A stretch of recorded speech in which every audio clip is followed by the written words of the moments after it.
Yeah, y'all already know who y'all tuned in to. Zaylee Bussin, rocking with the best in Sac. It's the Rap Shack, boy. Zaylee Bussin, he's an artist, a father, and just an all-around hustler, man. You know, I'm just that dude. You know what I mean? I'm just that dude, man. I like having fun, man. That's Zaylee Bussin. You know, I'm just trying to live life. Yes, sir. That's what I'm trying to do. Exploring. You know what I mean? I don't got one sound. I got hella different sounds. You know what I mean? So I could fit in damn near any genre. You feel what I'm saying? So it's more than just rap. You know what I mean? I could hop on an R&B track, a pop track. You know what I mean? Because I don't want to be stuck in one lane. You feel me? So that's my music, man. It's global. Let's put it like that. If a deal come, numbers got to be right.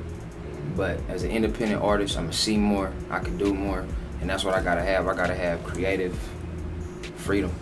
You know what I mean? I can't change my image every 5 seconds, or, you know what I mean, or have to, you know, do a song I really don't want to do. You put myself out there how I wouldn't put myself out there as an independent artist. You feel me? So that's what, you know, yeah, I'll be independent. Ain't the Same was hella different. You know what I mean? That song was hella different. It was real. You know, it was me exploring a different sound, like we was just talking about. You know, it was me exploring a different sound on top of keeping what I normally do, just in a different melody. You know what I mean? So it was fun to do. You feel me? So I know when I put it out, I was like, shit. I was debating, like, I had that song for like a couple weeks before I was even gonna drop it. You know what I mean? But then I played it for people that was like, that shit dope. You know what I mean? You need to go ahead and drop that shit. And I was like, all right, fuck it. So I dropped it, and that shit took off. You know what I mean? First week I looked at it, it had like 3,000 plays on SoundCloud. Next thing I know, motherfucker up to 64,000 plays on SoundCloud. You know what I mean? Maximum downloads. I ain't got the pro account. So nigga, once it hit 100, you can't download no more. Man, but even to see that in my Gmail though, saying SoundCloud say you got a popular song right now. Once it hit 100 downloads, you can't download no more. Like, nigga, that's dope for me for right now. But I'm gonna get that pro account though. Yeah, $10, nigga. You gotta get that motherfucker. I already know it. You can see stats. Credit cards is different than cash, nigga. I be hesitating on hella shit to. I be like, nah, nigga, I ain't finna buy this shit offline. For real. Honestly, bro, that was just me. I was at work, and I was just chilling. I ain't have shit to do. I was at my desk, and I was just like, fuck it. I started writing and shit. Found a little beat. I started writing to it, and then after I was done writing to the beat, though, you feel me? After I was done writing to the beat, I was like, nah, I'm gonna use this shit. I'm gonna break it up, put a hook, do hella shit, make it like a real song. You know what I mean? And I was like, nah. I spit that shit full through. My pops heard it. He was like, nah, keep that shit like that. You know what I mean? So I was just like, fuck it. And I did it full through. Heard it on the when it was recording and shit. I was like, oh yeah, it's the one right there. It's the one. So I already knew when I put it out, I was just like, shit, it's gonna do numbers. I told T Strong, I was like, shit, I was like, nigga, I'm gonna hit 1 million too. I ain't hit 1 million, but nigga, I did some numbers. I did some numbers. Yes, sir.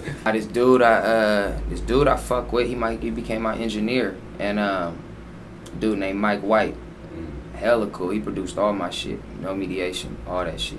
And as far as recording it and shit, you know what I mean? Dope ass engineer. And then shit, one day he called me, he was like, bro, you know, I like what you doing. I see you really pushing, you fuck with me on a regular, you know what I mean? He was like, you don't be bullshitting.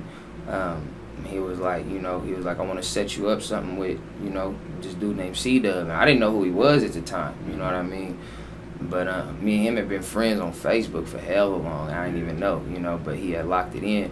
And then he was like, you know, come meet me, whatever, have a sit down with us and shit. We sat down, worked out a little something.